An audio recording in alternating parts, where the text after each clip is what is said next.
at that point it's strict, like it just really comes up and you're like, you need help. And if it was something you had thought about that urgently before, You would have prepared. you would have prepared. I think that in our context, we really don't think about it.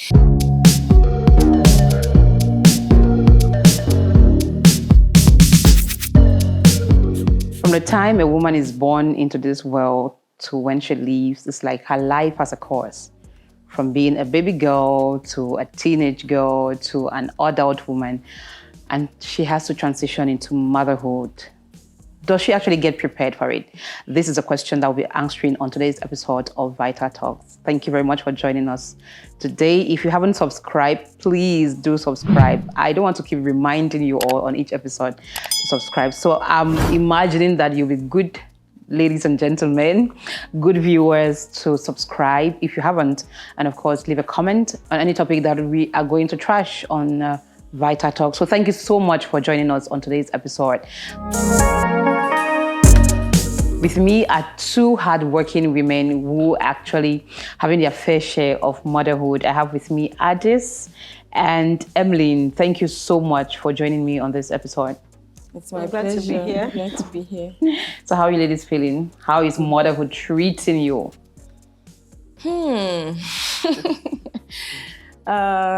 Motherhood is amazing. Like, let me not lie. It's a wonderful journey.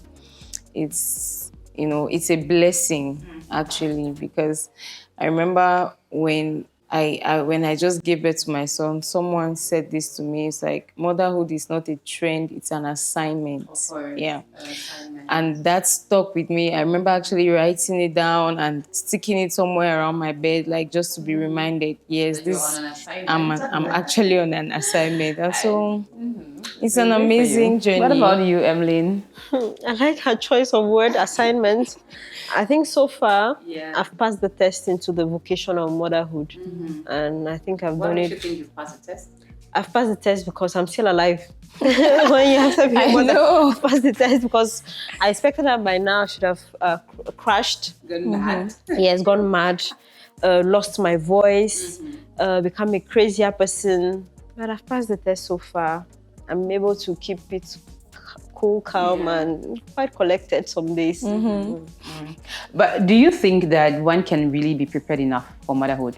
Because why I'm asking this question is because I came across a Facebook post where someone was actually making allusion to motherhood. What does it take to be a good mother and all of that? And some people were like, you just need to know how to take care of kids, how to wash them, attend to them, feed them. And I remember coming to the comment section and saying, if you've never had your own child, please do not comment. Because, and some people were like, so I've taken care of my niece, my nephews, my younger siblings. I mean, I've experienced motherhood. But do you think that there's a difference between taking care of your sibling and actually nursing your own biological child? Where is the line? Absolutely. There's a difference. The difference is with my niece, I can always give you to another family member to say, oh, please, your turn. Yeah. But with my child, some days I remember telling my baby, some days I want to return you to the hospital, but I cannot do that. She's mine. I brought her back home. And every other person carries her and says, please, take your child. And I don't have the luxury of saying, please, take your child. Yeah, you cannot go on vacation from I cannot, yes. So I'm stuck with it. But with your niece, your nephew, even if they've lost their parents, I think you still have that option of saying that, I beg, I don't know my own. And you say, let God take somebody else take care of you God for will now. take care of the rest. But you, as the person who birthed this child, unless you've adopted, because like you made a comment on that post, unless you've adopted a child and you now know that this is your mine, responsibility, totally and completely. It's different. Yes. Like, people should not really talk about motherhood unless they've experienced it. Firsthand. I think it's actually, like, the key word is responsibility. Like it is a thought that you are responsible for someone. And like I'm not really downgrading taking care of a niece or nephew, but we can have that conversation if you're entirely responsible for that person. As in, it's not just babysitting once in In a a while. while, or maybe during holidays taking care of them, or having to be there once in a while, but being entirely responsible. And that means emotionally, financially, Yes. physically, and a whole lot of things. Spiritually. Because there is a part of motherhood that's spiritual. I think we're going to come to that. Yeah. That a lot of people just, overlook, I think. What are some of the things you found out about motherhood that you think that nobody told you about? Because motherhood is something that nobody can prepare you enough for it. You need to get into it and have your own very experience. But sometimes the reason why we tell stories is so that people can actually know these things beforehand and, can have mental preparation that what is going to happen. But what are some of the things that you found yourself into, like, okay, now you have this little human being from the hospital. Nobody told you that this is what is going to happen after this. Like, I think that it's about mental preparation. So people don't act like, some people just think, oh, get pregnant, have a baby, take care of the baby. But it's a lot of things. And I feel like most moms are not mentally prepared. Like, you just feel like, oh, you're pregnant and you want to, but it's a whole journey. And I feel like maybe if we have more discussions around being mentally prepared about what it is, or what it could bring, or how to manage this or that, it's that thing that, like, that we don't have those conversations in our context, because and so many women end up battling a depression after pregnancy, and just because of that, because nobody thinks, oh, the mental health of the mother. Yeah. So that's something that I came to know, because, like, you're excited about, oh, I'm going to give birth to a baby, I'm going to carry this baby and all. But, like, you hardly sit for a minute and think about the Aftermath. Yeah. And it's actually real. It's real. Like, after everybody comes, smiles with the baby, and then they leave, you have to. I remember I did something really wild with my child, because when I gave birth to him at the hospital, everybody came in. Like, on that day, I had over 4 groups who came in, happily carrying the baby and everything. And the next day, we got moved to intensive care, because he had a bacterial infection, something, and we stayed in intensive care for 10 days. And that was like, I think I crashed mentally, because it was like, they had, like, seeing your child that small and going through all of that, and it was so hard. Like, for bacterial infections, mothers will tell you don't know what exactly to do, because doctors will just give whatever works, and then and when we got back home, I actually printed out a paper on his bed, and I was like, dear auntie and uncle, thank you for coming to see me. Please don't carry me until I'm older. And my husband was like, what? Yeah. I was like, yeah. Like, honestly, that was a smart thing to do, They will all go, and now when he's sick, people can only sympathize, but like, my heart is breaking into 20. Yeah. And so, like, you don't understand enough how much motherhood comes with, in terms of what you have to do, how it changes you. There's that part too, how it's going to change you, how, you can't be as available for all the other things as you were before, because many of us think, oh, like, once you give birth, oh, no worry, after 3 months of breastfeeding, no, everything will be fine. What about you? What took you unaware as far as motherhood is concerned? A lot of me pick up from where she left. Yes. I became overprotective. And I'm glad she mentioned that she was in intensive care with the baby for 10 days, because when I speak about this, people say I'm extreme about certain things. I'm extreme, but you're not there with my baby and I'm suffering. So I became overprotective, spiritually first. Like, naturally, I smell those bad omens, and now with the baby, that's like times like 2. Your spiritual senses are heightened to a different level. Like, I just go like, my baby doesn't need this energy. No. So I became overprotective, and that spiritually, I became a warrior. Yeah. Another thing that took me unawares with motherhood was that there's always this judgmental eye we have about mothers, like, you just give birth, you're just letting yourself go, you're losing yourself, throw your skin, like they like to say. Yes. I did that. We all did, please. I did. You needed to see like how I was looking like one old haggard witch when I had my son. For some reason, I felt like I don't have time to take care of myself, and that's okay. But there was pressure, do this, do that. No, you're not looking like this. I said, yes, I cannot look like that Of because I course. looked great throughout my pregnancy. I glowed. But after I had my baby, I had this pregnancy mask on my face, and I struggled a bit with that. But some days I told myself, it's okay, I'll pick up. And after a year, I've tried to go back to that. Yeah. What I struggle with motherhood too is accommodating people around me. You know, in the African culture, you give birth, everybody's just around you, family, extended family, they just want to show you love. Me, I'm not like that. Show me love from a distance, I'm okay with it. But when you crowd my personal space, I choke. So I struggled with that so much. I don't hate people being around Of course, me. because some people might think that you hate people being around, but No, I there's a don't. way it affects you that only you can explain. I like to be in a quiet, my own space. Mastering your space. Yes. Ensuring that you don't have to explain that, no, I like to put I like my this things this here way. and Thank no, you. please don't move it. You know. So all of that, I cannot use my favorite couch because someone is there. I just have the only space that I find comforting to me and my stitches is my bedroom. Yeah. That's not where I want to be. I want to watch TV. I want to sit in the parlor and I just want to have my baby around me, like be with my immediate family. I mean, those I feel most comfortable with. And the overdue visits. Oh my God. They got on my last nerve. And I'm very expressive a person, but motherhood taught me how to be very Sometimes just let something accommodating, go. very patient. I found myself restraining my mouth, my temperament in cases where the normal me, I'll tell you 1, 2, 3 out of my house. Like not in a bad way, but please, you overstayed your work. So like those are just some of the things. There are so many. Motherhood taught me how to. I started spending widely when I had the baby, because when I have to step out the baby, I don't have a car. So I'll hire a taxi. I'll charter. You remember we spoke about how a mom is broke until he consents her child. Yeah, like I know don't have on many anything. occasions, one of the things motherhood has done to me is to be very selfless.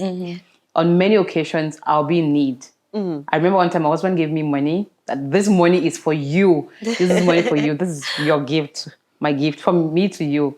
I took that money. I really had things to get for myself. But immediately I got to the market, I started seeing only things my son needed. Yeah, so, literally. Not as if I could not budget for him, but I literally deviated the needs from me to him. I couldn't, and when I want to get something for him, it doesn't matter how much it is. I don't debate, I don't bargain. But if it comes to mind, we're going to spend a whole night there bargaining. Is it necessary? So it teaches me, Exactly. it's necessary. You can easily let go. But if it's for your child, you know that no, this human being needs this thing. No matter how much it is, I'll go any length to get it to them. So it teaches me, it's been teaching me that selflessness, that you can actually give up your own needs for another human being. And that's something that I don't think that anybody can be prepared enough for it. You need to experience it yourself. Because remember we talked about taking care of your niece or nephew until you have your own child. The difference, because I remember when my sister had her first 2 girls practically in my hand, because she gave birth through C-section. I gave them their very first food formula. I had to take care of them from day one. And at a point, I just had to go back to school. I was in the university. So at some point, after 2 weeks, I'm like, I need to go back to university. So now you guys can stay home. I'll be coming to check on them. But if it's my child, there is no way I will leave that child, because I just had a baby. I have to breastfeed that child. You have to nurse. So there's actually that difference, the biology between the mother and the child. There's a difference. So we cannot actually compare motherhood towards your own biological child and maybe nursing or babysitting your nieces or nephews. I know that most of the times we tell ourselves that, no, we can do it. You can do it all. Like you can be a mom, you can work, some of us can be a great wife again to your husband. Great wife and everything. But here's one thing that motherhood taught me, and is still teaching me. Of course. You can really not do it all at once. One of those things will be suffering. Yeah, that's actually the reality. Like if you know moms who are 100% at their jobs, even after having babies, their babies are lacking something. There's something, missing. Those are the realities where we tell ourselves that it's easier to manage. If you see a mom who is more into her child, she can't be 100% at Career work. woman, of course. Yeah. So yes, we are struggling. We are struggling to make all of this work. And I think that most working moms are doing a great job, actually. Like, having to even just leaving that child in the morning and coming back in the evening, like I think the that, whole yeah. day. That's something. And then not being there 24. And then you're even talking about being overprotective. When I went back to work, I know how many times I would call, like, are you sure? Like, how was the milk when you gave Give it? him. How, Did she warm what- it well? Are you sure he's not choking? Are you sure he's not? How did he look? Like when he slept, did he sleep immediately, or like did he burp? check? Is he turning around? Is he just normally it's? I mean, Emeline, Yeah. Emeline can attest firsthand about what motherhood is really teaching her as a career woman, because she had to choose at a point in time about between either focusing on her job or actually continuing to nurse her baby. I got to that point. Yes, she where had to go to that point where she had to make a choice. I had already made the decision. I was only talked out of it, and I took some weeks and reconsidered and went back. But I had made peace with it, and it was fine for me. And like you say, what the way motherhood has. I remember a time I was calling back in the house when I just got the nanny, and I told my colleagues that at this rate, the service providers will have to call me and say, "Ma'am, is everything okay?" Heck, I was calling every 5 minutes. I always have airtime on my phone when I leave the baby back home. And one other good thing that motherhood taught me was that I could trust someone else with my baby other than myself. I've had to trust, apart from my mom and the father of the baby, I've had to trust the nanny. You have more. to. You have to. I have been very intentional about how I treat the baby's caregiver, because I just realized that she's the assistant mother of the baby. Course. And the way I treat her will matter. Yeah, and it's going to you can reflect on fall the back on baby. your child. Yes, and apart from the fact that you just naturally have to be good, I have to be very nice. considerate with her. Any way I treat myself as a nursing mom is the way I treat her. Yeah. So the special benefits that I get as a nursing mom, like, let me share with you. That's one thing that motherhood did to me. I think it humbled me like that. And that's another thing. I think like until you get to motherhood, you don't understand how much it is important to consider care options before the baby comes. Yes. I thought about care, but maybe just like in passing, like I didn't think like you get to a point where it will be so urgent, like at this point, if you don't have someone else helping you, if maybe your husband or your partner is not around when you want them to. Some people are lucky enough to have their moms. I didn't have that luxury. My mom works as well. And so, I mean, nobody's giving a grandma maternity leave or anything. So she came around when she could, and when she couldn't, I had to manage. But then it dawns on you, because just like she said, like even the self-care is no longer an option. I mean, you're bathing a child 3 times a day. And like when you're finishing, you're feeding them. Once they are done, they are putting them to sleep. And then you're thinking, what would they eat at home? There's no space where you're thinking about you. Yourself. Yes. And then at that point, it's strict. Like it just really comes up and you're like, you need help. And if it was something you had thought about that urgently before, you would have prepared. You would have prepared. I think that in our context, we really don't think about it. I know that in European countries, America and all, most times people register children in daycare while they are pregnant. And when they tell us here, we're like, how? You have not even given birth to the child. And like, yeah, that the wait is actually that long. You need to ensure that, so it's something that I think that, well, for me personally, when I got into motherhood, at some point it became difficult because my husband got moved to another town and he would come around when he could. And so imagine it wasn't easy having to deal with the baby and alone. Yeah, so you had to seek for help. Yeah, actually had to as much as I could. It's really not been easy, because if we're being real, getting help these days, good help, and I'm not even talking from an overprotective mom place, but it's literally a blessing. I tell people who have been able to find good help, loyal loyal help. You know, someone that you can actually, you know, go somewhere and you're not worried. You're like, no, the person would think the way I would think. Yeah. And take care of my baby. Those people are super blessed because it's literally not happening to everybody. What about you, Emily? I mean, when it dawned on you that you're about to be a mom, what are some of the adjustments you made to accommodate your little human? Maybe I fall in the category of people who were prepared. Oh. That means you planned to have your baby. Yes, we planned because immediately after our wedding, we had a conversation. We rediscussed this again because we had discussed parenting, childbearing before we got married. So we had to rediscuss, and I made my husband to understand that my priority had changed. It was not children at the moment anymore. And he was at the same place with me. And that was easy. Now, moving on to the period where we were actually trying to have one, we were prepared. I remember talking to him about, I've forgotten how they call this kind of accounts, these accounts where you open trust funds. For children. I remember talking to him, can we try a trust fund for the baby that we are planning to have? And he said, you over-planned. And I told him, I just feel like, I just like to plan ahead. Yeah. It gives me peace of mind.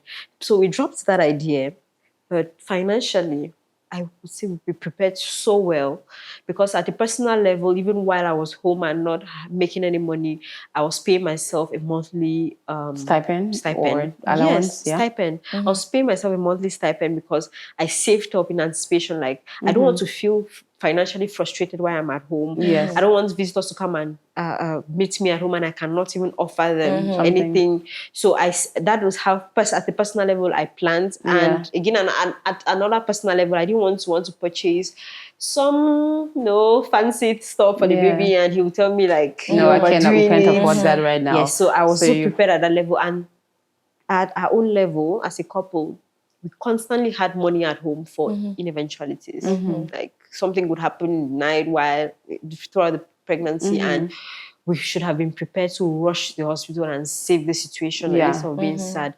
So that's how we're financially prepared. Like, we didn't really stress at that level. Mentally, we felt we were prepared because we planned towards it, we looked for it, and we anticipated. Every day was one less of day to meet this human being. But now that I look back, we're not even prepared because nothing. I mean, I'm not even arguing with anybody. Nothing can prepare you enough for motherhood when you're parenting. You have to have experienced it, of course, to understand that you're actually parenting. Because you cannot prepare for the sleepless nights. You can't. I didn't practice because now that we're looking at it, I didn't practice how to sleep with electricity. My husband is even the worst. He took the hardest blow there because he hates sleeping with electricity, but he has adjusted. And this period he's readjusting the baby system to sleep with the electricity. I've done it for a year. You too, try. Yeah, so he took that, and waking up in between the nights was a nightmare for him. He didn't prepare. He didn't do such exercise. I didn't do that. I didn't do exercises of pregnancy where I'll sit and I have an extra weight on me. I didn't do that kind of physical preparation or mental. I just prepared financially, and I prepared love. I prepared spirituality. I prepared the space in the house. I prepared, and at the level of help, I told him, don't bother, when we get there, we'll cross the bridge. And I regretted it at some point because I suffered for some time before the help came. But I was blessed. I happen to be those blessed people who have I was blessed. The first and only person that I finally interviewed for the post, she is God sent, and hopefully she's watching this. Great. Rita, I love you. She's an amazing person. She overdoes it, and I trust her with my baby. It's true that I'll still do that overprotective. Let me check. Let me check the baby. But she's doing an amazing work, and I cannot thank her enough. Now, this just brings me to what I wanted to ask. What is the place of your spouse, your husband? How supportive have they been on the journey? I should go first because I just had a conversation with my husband 2 days ago, and I think it was a refresher course. I was telling him, we're in this together. We're actually dragging how to use our public holiday. And he's like, I've got this to do, I've got it. And I'm like, I've got this to do, I've got this to do too. So what do we do? You don't get to choose when to be a father. Yes. You're going to be a father 24/7 on Of this course. particular day because I need to be out as well. And we came to a compromise. Now, that's not me underestimating what he's been doing, but I always say that marriage and parenting favors men more than it favors women. It does. Yeah. That's undisputed, please. Undisputed. But a lot of people have been arguing me, like, how can you say that? I say it's not enough to provide. Of course. There's a lot of work that needs to be done. So I have to remind him sometimes that you don't get to choose when to be a father. He's a great father, by the way. He knows this. I tell him all the time.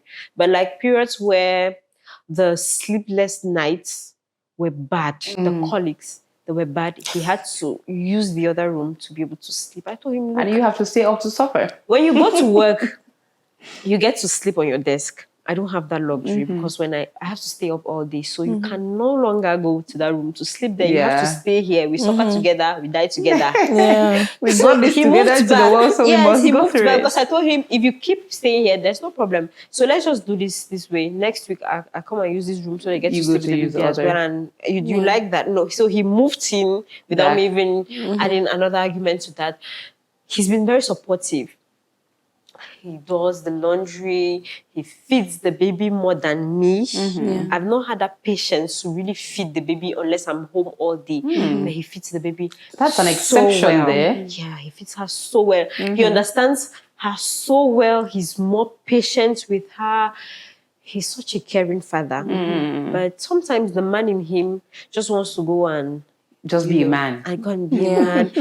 Have more time than I do, and I try to bring him back to To track. It's necessary. Yes, you can't do that. They try, and I like the fact that more and more these days we are having men who understand that parenting is not A woman's thing Woman's only. thing, yeah. It's from the first day you discover that you're pregnant, the way they are involved in it. I've seen men vaccinating, going for vaccination with their babies. I've seen men come for prenatal exams with their wives. Yeah. I've seen a lot of men in the antenatal corridor.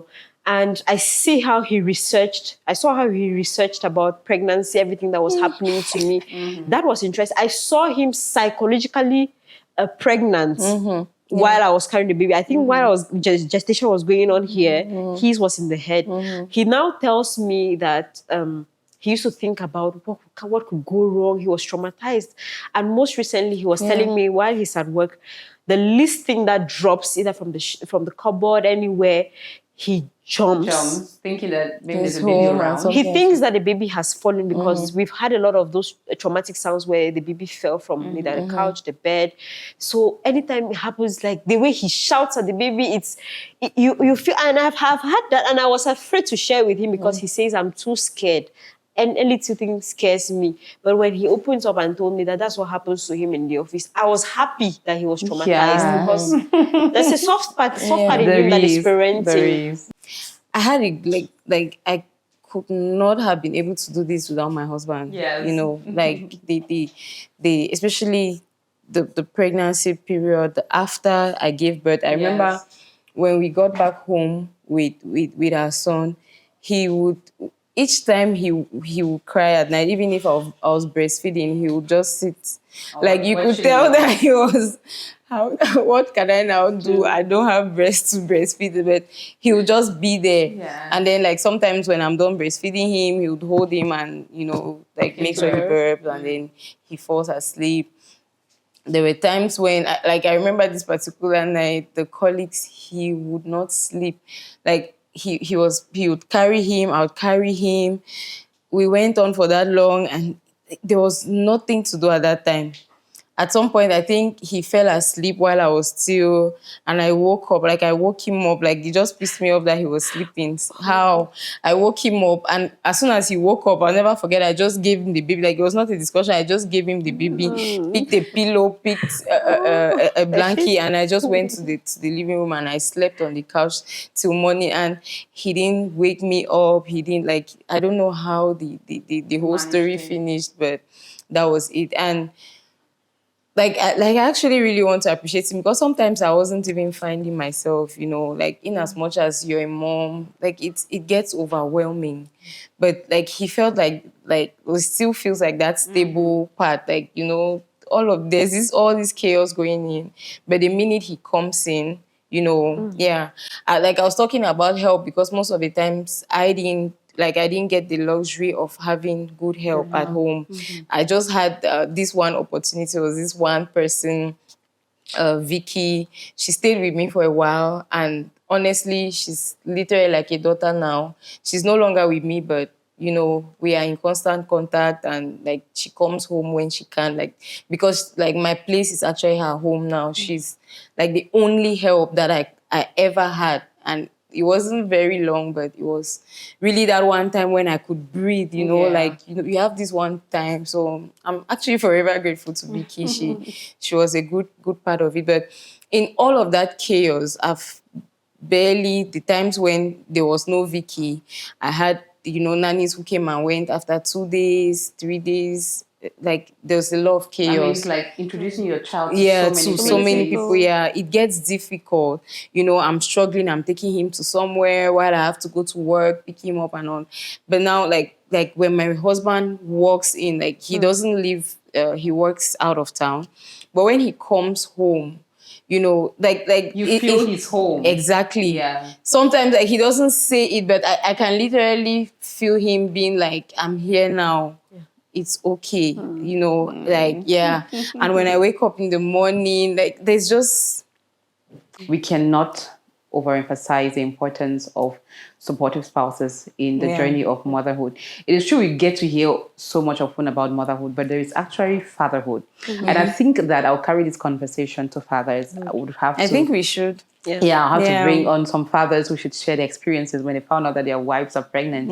All of the things. I think that would be interesting. That perspective, like we need the other side of the story. It was going for them, and what's going on in their mind, because we cannot overlook that maybe these men too are being affected in one way or the other. Yeah. And meanwhile, I had to actually go out to single moms. Like, of course, they're doing amazing. They're one-man soldiers. Yeah. No, really. I actually have one person in mind, and each time I talk about single moms, she's that one person I think about. And like when I'm praying, I'm just like God should just carry her to. She's an amazing single mom. She has 2 boys. And she's like, I think she's doing a great job, even in how she's raising them. She's doing amazing. What are some of the things that you think that you should have done differently if you were more prepared, or if you knew, if our mothers actually sat us down and told us that, you see, this is what's going to happen to you. This is what is going to happen when you have a child. This is how the child will behave. What are some of the things that you think that you would have been doing differently if you had a foreknowledge of what motherhood would look like? Maybe I should have lived more as an individual, not as a single woman, but lived more as an individual. Okay. I did. I'm grateful for those almost 2 years that I spent with my partner without a child, because we really knew ourselves. It's the best time we had. And anytime we are deviating from thinking about us, because when this child grows up, she's going to leave our house and we're going to be 2 old people who have grown apart. And I don't want to grow apart, because it's someone that I signed forever with. So I'm grateful for those moments, because they now serve as a rebound for me to look up there and say, I want this again. Let's do this again. Let's try something else. Another thing I wish I did more is I wish I explored my early 20s more work-wise and did a lot of work professionally, because just when I was discovering the new professional field, I got married, and then I don't regret getting married. Maybe after the marriage, I should have explored the professional field more, because maybe I should have been out of Cameroon by now. If I did, I didn't do that. I took a lot of breaks. I was tired. I should have. Another thing I should have done better was, I think I prepared for having a child. I should have had more conversations with people who already have children. Like, what are your hardships? What are your struggles as a parent? Maybe adding to now what you asked about what I would have done differently. I would have set stronger boundaries. Yes. When I just had the baby, I should have said, no visiting until 1 week. No kissing of the baby. No, nobody kissed my baby. If you did, they got away with it because my. Some visits were unnecessary. So I wish I had set boundaries and rested more. I had stitches, and the stitches were super uncomfortable, but I had to sit while receiving these guests. So I wish I told them, come only from a week after I've given birth. And I wish I had excused myself more to go and sleep. I wish I had laid more on the couch instead of sat up and to listen to the stories, share stories with them. I had to pretend with a lot of people who I knew had put some sort of pressure on me about having a child. I had to smile with them, and I wanted to. I looked them in the face so badly, and I wanted to say, "What are you doing here? I don't need you around me because you put some pressure on me, and right now you're coming to visit me, and I don't really see how this your visit is keep helping asking you, me." So when are you taking in again for the next? For them. I now have an answer for them because now I tell them, oh, just get used to this one because that's the only one you're going to be seeing around. And when I really do not appreciate how you come at me with the question, I just tell you, your mates are also, exiting the surface of the earth. Thank you so much, ladies. I mean, it's been an amazing time having both of you on this set today. I mean, I've had such an emotional moment discussing with both of you. Thank you. We need more of such stories. And I hope that on another episode, we're going to have fathers share their own fair share of fatherhood and how it's treating them. And to you, thank you for watching this episode of Vital Talks. If you liked what you watched, please do subscribe. If you haven't, do leave a comment, do share with someone. And you can, of course, tell us how motherhood is treating you. What are some of the things you find surprising? What are the things that took you unaware? And what are some of the adjustments you would love to make? Tell us your story in the comment section. And thank you so much for watching. Till next episode. See you.